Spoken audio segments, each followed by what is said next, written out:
कई साल पुरानी बात है। किसी मुल्क की एक बस्ती में दो दोस्त रहते थे। उनमें से एक नाई और दूसरा हलवाई था, लेकिन दोनों ही बहुत कामचोर थे। वह हमेशा यही चाहते थे कि मेहनत किए बगैर उन्हें पैसा मिल जाए और उनकी जरूरतें पूरी होती रहे। वह दोनों किसी न किसी तरीके से लोगों को बेवकूफ बनाते और उनसे रुपया पैसा बटोर लेते। लेकिन एक वक्त ऐसा आया कि हर किसी पर उनकी असलियत खुल गई। अपनी ठगी और कामचोरी की वजह से आखिर दोनों का काम बिल्कुल ठप हो गया और उनका इस बस्ती में रहना मुश्किल हो गया। मजबूरन उन्हें अपनी बस्ती छोड़कर वहां से जाना पड़ा। वह दोनों रास्ते में चलते जा रहे थे और आपस में बातें भी किए जा रहे थे। हलवाई कहने लगा, मैं तो आज तक अपनी मीठी भरी बातों से लोगों को बुद्धू बनाता रहा, लेकिन अब परेशान हूँ कि हम कहाँ जाएंगे। ऐसी बस्ती का मिलना बड़ा मुश्किल है जहाँ कोई मेहनत किए बिना हमें ऐश की जिंदगी गुजारने का मौका मिल सके। नाई ने जवाब दिया, मैं एक ऐसी बस्ती के बारे में जानता हूँ जहाँ के लोग बड़े नेक और पारसा बनने का ढोंग रचाते हैं और अलग अलग धर्मों के ठेकेदार बनकर रहते हैं। वहाँ मुख्तलिफ मजहब के लोग रहते हैं और उनमें से हर एक अपने आप को खुदा के बड़ा करीबी समझता है। मेरे ख्याल से अगर हम इस बस्ती में चले जाएं तो धर्म के ये ठेकेदार हमारी ज़रूर मदद करेंगे। हलवाई बोला, मजहबी लोग तो हमें ज़्यादा से ज़्यादा नेकी का रास्ता दिखाएंगे, इससे हमारा पेट तो नहीं भरेगा। आखिर इस बस्ती के लोग हमारे काम कैसे आएंगे? नाई बोला, मेरे जहन में एक मंसूबा है, तुम बस मेरे साथ चलो और जो मैं कहूँ वही करना। फिर वह चलते चलते इस बस्ती के करीब पहुंच गए। हलवाई ने नाई से पूछा, क्या यही वो बस्ती है? नाई बोला, हाँ बिल्कुल, यही वो बस्ती धर्मपुर है जिसके बारे में मैंने तुम्हें बताया था। वह जब धर्मपुर में दाखिल हुए तो वहाँ मुसलमान, हिंदू, सिख और ईसाई मजहब के लोग सब के सब इकट्ठे रह रहे थे। हलवाई ने हैरान होकर कहा, मैंने अपनी जिंदगी में पहली बार ऐसी बस्ती देखी है जहाँ मुख्तलिफ मजहब के लोग एक ही जगह रहते हैं। नाई बोला, जरा तुम सब्र करो, ये लोग तो तुम्हें बड़े नेक और परहेजगार नजर आते हैं। असल हकीकत का तब पता चलेगा जब तुम कुछ वक्त इनके दरमियान गुजारोगे। हमें यहाँ बस अपना काम करना है और जितनी जल्दी मुमकिन हो सके यहाँ से चले जाना है। वो इस बस्ती के गलियों में चलते रहे। हलवाई उन लोगों को देखकर हैरान होता रहा। सब धर्मों के लोग एक दूसरे से अपने अपने धर्म और मजहब के मुताबिक मिलते जुलते और बज़ाहिर उनमें बड़ा ही इत्तेफाक नजर आता। ये सब मंजर देखकर हलवाई ने नाई से कहा, इन लोगों का आपस में प्यार, इंसानियत और ज़बान की मिठास देखकर मुझे तो अपनी बनाई हुई मिठाइयाँ भी फीकी महसूस होने लगी हैं। नाई बोला, मेरे दोस्त जरा सब्र रखो, कुछ देर बाद तुम्हें मेरी कैंची इतनी धारीदार मालूम नहीं होगी जितना इन लोगों की ज़बान और सोच है। दोनों चलते चलते एक चौराहे पर जा पहुँचे। नाई ने हलवाई से कहा, तुम यहाँ लेट जाओ और ये चादर अपने ऊपर डाल लो और जब तक तुम्हें मैं ना कहूँ हरकत मत करना। हमें अगले साल भर की कमाई इसी चौराहे से मिलने वाली है। बस तुम इस बस्ती के सबसे नेक और अच्छे लोगों को देखते जाना। फिर नाई चौराहे पर खड़ा हो गया और हलवाई चादर ओढ़े लेट गया। कुछ ही देर बाद एक मुसलमान वहाँ पर आ पहुँचा। वो हलवाई और नाई को देखकर रुक गया और बोला, खैरियत है? ये कौन है जो चादर में लिपटा हुआ है? नाई बोला, मैं खुद इस बस्ती में एक अजनबी हूँ। आज मैं इस बस्ती में दाखिल हुआ तो मुझे ये आदमी गली में गिरा मिला। मैं इसको तुरंत हकीम के पास लेकर गया, मगर हकीम साहब ने कहा कि इसके इलाज में 1000 रुपया लगेगा। वैसे मेरे ख्याल से आप मस्जिद से आ रहे हैं। मुसलमान बोला, हाँ, मैं इस बस्ती का इमाम मस्जिद हूँ। नाई बोला, खुदा खुश रखे, आप तो फिर सदका खैरात पर भी यकीन रखते होंगे। मुसलमान बोला, बिल्कुल यकीन रखता हूँ, सदका खैरात तो बड़ा ही नेक काम है। नाई बोला, तो फिर आपसे दरखास्त है कि 100 रुपया सदका कर दीजिए ताकि इस गरीब और लाचार इंसान का इलाज हो सके और इसकी जिंदगी बच सके। मुसलमान बोला, सदका खैरात तो मैं ज़रूर करूँगा और ये एक बहुत बड़ी नेकी का काम है, मगर मुझे पता तो चले कि इस आदमी का दीन धर्म क्या है। क्या ये मुसलमान है? नाई बोला, मुझे ये तो नहीं मालूम कि इसका मजहब क्या है। मुसलमान बोला, तो इसका मतलब ये हिंदू, ईसाई या फिर सिख भी हो सकता है।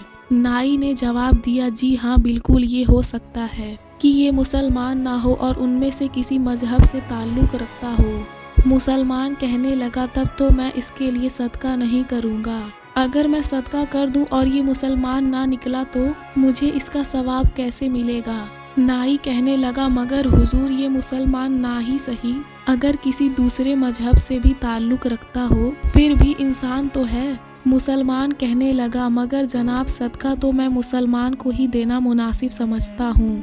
नाई बोला, हुजूर अगर ये आदमी मर गया तो खुदा को आप ही जवाब दे होंगे कि इसका एक बंदा सिर्फ इसलिए मर गया कि उसे इलाज के लिए पैसे ना मिल सके, हालांकि इसका हाल एक नेक बंदे को मालूम भी था। मुसलमान बोला, मुझे इससे कोई मतलब नहीं। ये कहकर वो वहाँ से चला गया। नाई ने हलवाई से सरगोशी की, मेरे दोस्त तुमने इस नेक और पारसा की बातें सुनी? हलवाई बोला, हाँ दोस्त मैं तो हैरान हूँ। इसने ये भी नहीं सोचा कि एक इंसान मुसीबत में है और इसकी मदद करनी चाहिए। इतने में एक हिंदू पंडित उनके पास चलता हुआ आया और नाई से पूछने लगा, क्या बात है और ये चादर में कौन लिपटा हुआ है? नाई कहने लगा, आप शायद मंदिर से आ रहे हैं। हिंदू बोला, हाँ मैं मंदिर से ही आ रहा हूँ और मैं यहाँ का ज्ञानी हूँ। नाई बोला, बहुत आला, फिर तो आप दान पुण्य का ज्ञान भी देते होंगे। हिंदू बोला, बिल्कुल ऐसा ही है, दान करना बड़े ही पुण्य का काम है। नाई बोला, तो जनाब मेहरबानी करके 100 रुपए दान कर दें। ये अजनबी इंसान बीमार है और इसके इलाज के लिए 1000 रुपए दरकार है। मैं इसके इलाज के लिए पैसे इकट्ठा कर रहा हूँ, अगर पैसे ना मिले तो ये मर जाएगा। अगर आप इस पुण्य के काम में मेरी मदद करें तो आपको भी इसका पुण्य जरूर मिलेगा। हिंदू बोला, बिल्कुल सही कहा, दान करना बड़े ही पुण्य का काम है और मुझे दान करने में कोई हर्ज नहीं, मगर मुझे पता तो चले कि इस आदमी का धर्म क्या है। नाई बोला, जनाब मुझे इस बात का इल्म नहीं, शायद मुसलमान हो, शायद सिख हो या फिर ईसाई भी हो सकता है, मगर इससे क्या फर्क पड़ता है, आखिर है तो ये एक इंसान ही ना। हिंदू कहने लगा, बहुत फर्क पड़ता है। अगर मैंने उसे दान कर दिया और ये हिंदू ना निकला तो मुझे दान करने का पुण्य नहीं मिलेगा। एक हिंदू केवल एक हिंदू को ही दान करता हुआ अच्छा लगता है और ऐसी ही सूरत में उसे पुण्य मिलेगा। क्योंकि इस आदमी के धर्म के बारे में मुझे मालूम नहीं, इसीलिए मैं इसे दान नहीं करूँगा। ये कहकर वो हिंदू भी वहाँ से चला गया। कुछ ही देर बाद एक ईसाई पादरी वहाँ आया और कहने लगा, क्या बात है, तुम चौराहे पर क्यों खड़े हो और ये चादर ओढ़े कौन लेटा है? नाई बोला, क्या आप चर्च से आ रहे हैं? ईसाई बोला, हाँ बिल्कुल, मैं इसी बस्ती के चर्च का पादरी हूँ। नाई बोला, फिर तो आप चैरिटी पर भी यकीन रखते होंगे। पादरी बोला, क्यों नहीं, ये एक बहुत अच्छा काम है, इससे खुदा खुश होता है। नाई बोला, तो जनाब मेहरबानी करके 100 रुपया चैरिटी कर दें। मैं इस आदमी के इलाज के लिए पैसे इकट्ठे कर रहा हूँ, इसके इलाज के लिए 1000 रुपया दरकार है। पादरी बोला, मैं चैरिटी के लिए पैसे तो दे दूं, मगर पता तो चले इस आदमी का ताल्लुक किस मजहब से है। नाई बोला, इस आदमी के मजहब का तो मुझे पता नहीं, मगर इतना जानता हूँ कि ये एक इंसान जरूर है और मैं इंसान होने के नाते इसकी मदद करने की कोशिश कर रहा हूँ। पादरी बोला, अगर मैंने चैरिटी कर दी और ये ईसाई ना निकला तो मुझे इसका सवाब नहीं मिलेगा। ये कहकर वो पादरी भी वहाँ से चला गया। कुछ ही देर बाद एक सिख वहाँ आया और इसने भी वही सवाल किया। नाई बोला, जनाब अगर आप दान देने को नेकी समझते हैं तो मेहरबानी करके 100 रुपया दान कर दीजिए, इस आदमी के इलाज के लिए पैसे की जरूरत है। सिख बोला, मैं दान जरूर करूँगा, मगर पता तो चले कि ये आदमी सिख है या किसी और मजहब से ताल्लुक रखता है। नाई बोला, इसके मजहब का तो पता नहीं, मगर ये एक इंसान जरूर है और इसी वजह से मैं इसकी मदद करने की कोशिश कर रहा हूँ। सिख बोला, अगर मैंने दान कर दिया और ये सिख ना निकला तो मुझे इसका पुण्य नहीं मिलेगा, लिहाजा मुझे इजाजत दो।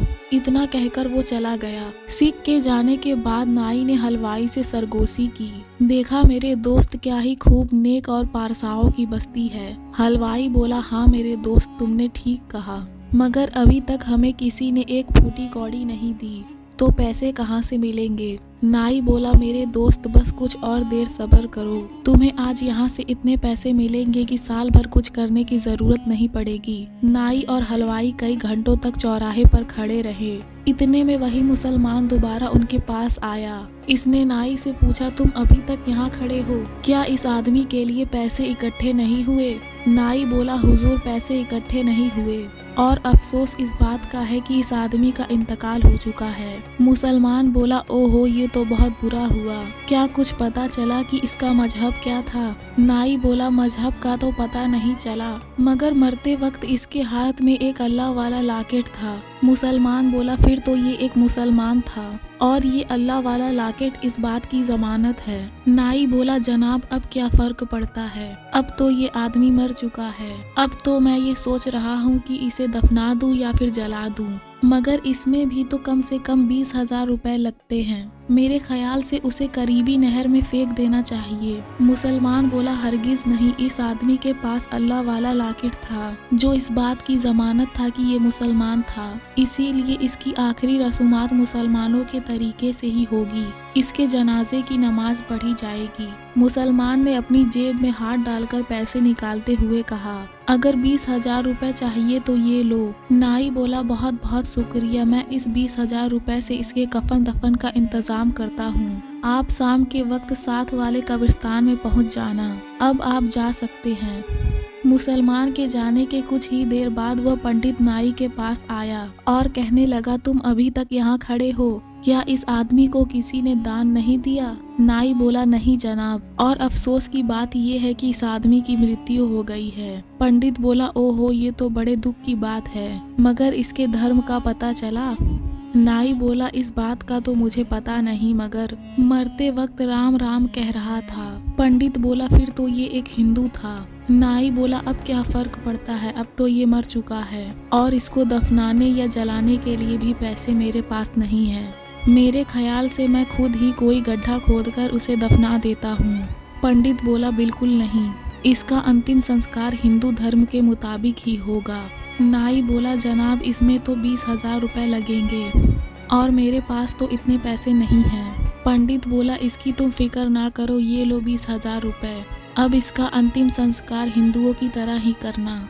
नाई बोला, बहुत खूब जनाब, आप शाम को शमशान घाट पहुंच जाना, मैं उसे लेकर वहां आ जाऊंगा।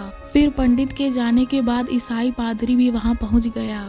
पादरी बोला, तुम अभी तक यहाँ खड़े हो, क्या इस आदमी को किसी ने चैरिटी नहीं की? नाई बोला, नहीं जनाब, मगर अफसोस कि इस आदमी का इंतकाल हो चुका है। ईसाई बोला, ये तो बहुत बुरा हुआ, मगर इसके मजहब का पता चला कि ये किस मजहब से ताल्लुक़ रखता था? नाई बोला, जनाब मुझे इस बात का तो पता नहीं, मगर इसके गले से ये लॉकेट मिला है।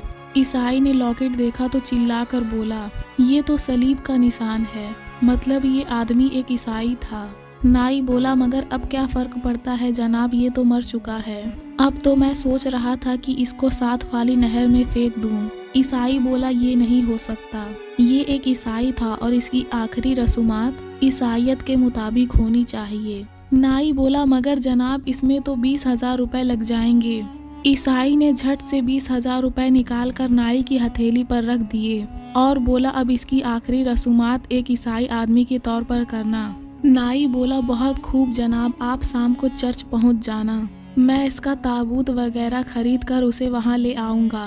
इसके बाद सिख भी वहां पहुंच गया और कहने लगा कि तुम अभी तक यहाँ खड़े हो। नाई बोला, जनाब किसी ने दान नहीं दिया और ये आदमी मर गया। सिख बोला, बहुत दुख हुआ ये सुनकर, मगर इसका धर्म क्या था? नाई बोला, धर्म का तो पता नहीं चला, मगर मरते वक्त इसने एक ही नाम बोला था। सिख पूछने लगा, क्या नाम पुकारा था? नाई बोला, इसने जोर से कहा, वाहे गुरु, और इसके बाद हमेशा के लिए खामोश हो गया। सिख बोला, फिर तो ये आदमी सिख धर्म का था।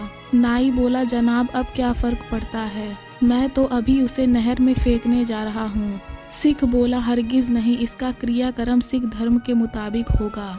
नाई बोला, जनाब इसके लिए तो 20,000 दरकार है। सिख ने 20,000 रुपए नाई को दिए और बोला, अब तुम चिंता छोड़ो और इसका क्रियाक्रम करने की तैयारी करो। नाई बोला, बहुत खूब, आप शाम को शमशान घाट पहुंच जाना, मैं इसे लेकर वहां आ जाऊंगा।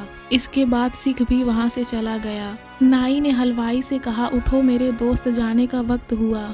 हलवाई बोला, हाँ चलते हैं। फिर दोनों ने पैसे समेटे और वहां से चलने के लिए तैयार हो गए। चलते चलते हलवाई ने नाई से कहा, जरा इन धर्म के ठेकेदारों की हालत तो देखो। जिंदा इंसान की कदर नहीं करते और जब इंसान मर जाता है तो कुछ भी करने के लिए तैयार हो जाते हैं। नाई बोला, तुमने बिल्कुल सही कहा, मगर ये लोग दीन धर्म के सिर्फ ठेकेदार ही हैं। कुछ लोग ऐसे ही होते हैं जो दीन और धर्म को अपनी मर्जी के मुताबिक इस्तेमाल करते हैं। बहुत से लोग अपने मजहब के सच्चे उसूलों पर अमल नहीं करते, बल्कि अपनी सहूलत और फायदे के मुताबिक मजहब का इस्तेमाल करते हैं। इमाम, पंडित, पादरी और सिख सब ने मदद करने से इनकार कर दिया जब तक उन्हें यकीन नहीं हुआ कि इस आदमी का ताल्लुक उनके मजहब से है। असल में दीन धर्म तमाम इंसानियत की कदर करता है और बिला तफरीक एक ज़रूरतमंद की मदद करने की हिदायत देता है। किसी की मदद करते वक्त ये नहीं देखना चाहिए कि इसका मजहब या अकीदा क्या है, बल्कि ये देखना चाहिए कि वो एक इंसान है और मदद का मुस्तहिक है। तुम एक हलवाई हो और मैं एक नाई हूँ। हम अपने दीन पर इतना अमल भी नहीं करते और हम ठगी करते हैं। हम दोनों तो सिर्फ ठग हैं, मगर ये लोग महा ठग हैं। अगर ये दीन और धर्म के मुताबिक चलते तो ये लोग तुम्हें एक ज़रूरतमंद समझकर तुम्हारा खुद इलाज करवाते और यकीनन हमें यहाँ से खाली हाथ जाना पड़ता। बहरहाल, जब तक इस तरह के दीनदार और धर्म के रखवाले पैदा होते रहेंगे, हम जैसे ठग कभी भूखे नहीं मरेंगे। अगर आपको हमारी कहानी पसंद आई तो वीडियो को लाइक करें और भी ऐसी कहानियों के लिए हमारे चैनल को सब्सक्राइब करें।